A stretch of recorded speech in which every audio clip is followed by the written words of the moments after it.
بسم اللہ الرحمن الرحیم اللہم صلی علی سیدنا و مولانا محمد بعدد کل ذرۃ مئۃ الف الف مرہ۔ السلام علیکم ورحمۃ اللہ وبرکاتہ۔ معزز سامعین و ناظرین، آج بڑا ہی دلچسپ ایک موضوع درود پاک کی فضیلت، بڑی ہی دلچسپ، یقیناً آپ نے آج تک یہ فضیلت نہیں سنی ہوگی۔ فضیلتیں تو آپ لوگوں نے بہت سن رکھی ہوں گی، درود ایک ایسی عظیم چیز ہے کہ جس حالت میں پڑھی جائے مالک لم یزل اسے قبول فرماتا ہے۔ ان اللہ و ملائکتہ یصلون علی النبی، مالک کریم نے ارشاد فرمایا کہ بے شک اللہ اور اس کے فرشتے سرکار تو عالم صلی اللہ تعالیٰ علیہ وآلہ وسلم کی ذات مقدسہ پر درود پاک کے نذرانے بھیجتے ہیں۔ اے ایمان والو، تم بھی جھوم جھوم کر بارگاہ مصطفیٰ میں درودوں کے نذرانے بھیجو۔ درود پاک آپ نے سن بھی لیا اور قرآن کا فیصلہ بھی آپ لوگوں نے سماعت کر لیا کہ جس ذات پر مالک اور مالک کے فرشتے درود بھیجیں اور ایمان والوں کو اللہ مخاطب کر کے ارشاد فرمائے کہ درود بھیجو، پھر اس درود پاک پہ کیا کرنا ہے۔ درود پاک سے بلند ہونے والی اتنی ہستیاں ہیں کہ جن کو اگر شمار کیا جائے تو ہماری اعداد و شمار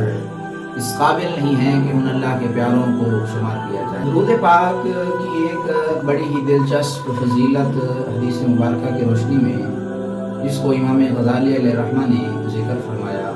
آپ لوگوں کو سناتا ہوں، سنیے اور اپنے روحوں کو سکون پہنچائیے۔ سرکار تو عالم صلی اللہ تعالیٰ علیہ وآلہ وسلم کی بارگاہ عالیہ میں صحابہ کرام علیہم رضوان موجود ہیں۔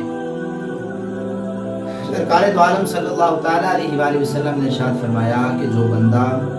میری ذات اقدس پر ایک مرتبہ درود پاک پڑھتا ہے، شرط یہ ہے کہ وہ دل سے درود پاک پڑھے، اسے پھر انعام کیا ملتا ہے؟ وہ ایک مرتبہ درود پاک پڑھنے والا آدمی جو دل سے پڑھ رہا ہے، اللہ رب العزت اس درود پاک کے بدلے میں، وہ درود پاک پڑھتے وقت اس انسان کی جو سانسیں چل رہی ہوتی ہیں، ان سانسوں سے مالک کریم اس درود کی برکت سے بادل پیدا فرماتا ہے اور پھر ان بادلوں کو حکم فرماتا ہے کہ تم جاؤ میری رحمت کے سمندر سے خوب سیر ہو کر پانی بھی کیا جاؤ۔ حکم خداوندی کی بجاوری کرتے ہوئے وہ بادل جاتے ہیں اور رحمت الہی سے خوب سیر ہو کر پانی پی کے واپس بارگاہ عالیہ میں آ جاتے ہیں۔ اب مالک کریم ان بادلوں کو حکم فرماتا ہے کہ جاؤ برسنا شروع کر دو۔ اب وہ درود پاک پڑھنے والے کے سانسوں سے جو بادل پیدا ہوا اور رحمت خداوندی کے سمندر سے جس نے پانی پیا،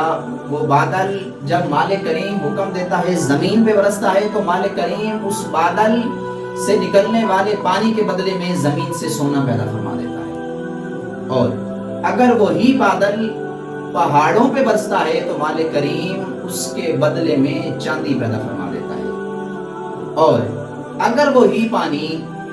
وہی بادل کسی کافر کے اوپر برستا ہے تو اللہ رب العزت اس کافر کو ایمان کی دولت نصیب فرما دیتا ہے۔ کیا کہنے درود پاک کے کہ جو بندہ دل کے ساتھ ایک مرتبہ ذات مصطفیٰ پہ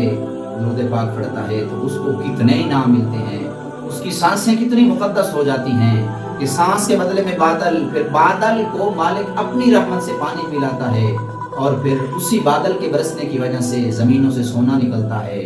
انہی کی وجہ سے یہ چاندی وجود میں آتی ہے، اور انہی کے بدلے سے اللہ رب العزت غیر مسلموں کو ایمان کی دولت سے مالا مال فرماتا ہے۔ آپ کی بارگاہ میں دعا ہے، آپ کی بارگاہ میں التجا ہے کہ لازمی طور پر روزانہ کی بنیاد پر درود پاک کو اپنا ورد بنا لیں، اپنا وظیفہ بنا لیں۔ درود پاک ایک ایسی عبادت ہے کہ جو کئیوں کی بگڑیوں کو بنا دیتا ہے۔ دعا ہے بارگاہ مالک لم یزل میں ہم سب کو کثرت کے ساتھ بارگاہ مصطفیٰ میں ہدیہ درود و سلام پڑھتے رہنے کی توفیق عطا فرمائے، اور اسی درود کے صدقہ سے ہماری دنیا، ہماری آخرت بہتر فرمائے، اور ہمارے والدین کی، ہمارے گھر والوں کی، عزیز و اقارب کی مالک کریم خیر فرمائے، اور سب کو درود پاک کثرت کے ساتھ پڑھنے کی توفیق عطا فرمائے۔ ما علیہ